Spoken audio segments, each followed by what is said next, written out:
Right, so my intake manifold here is looking a little bit old and dirty. I'll clean this up. So all I've got is a hand drill here with a bit of a wire brush fitting on the end there, and I've already done a test patch here, so obviously it works quite well.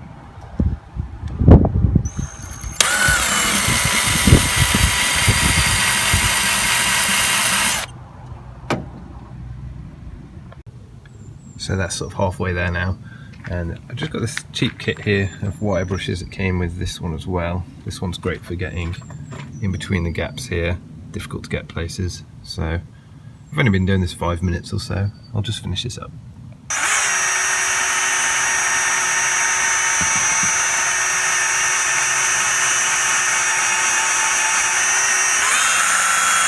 So there's the finished result, and it's not quite perfect, obviously. You can still see slight darker areas, but I'll put a before and after there just so you get an idea. I think it was definitely worth the 5 to 10 minutes it took me. Cheers.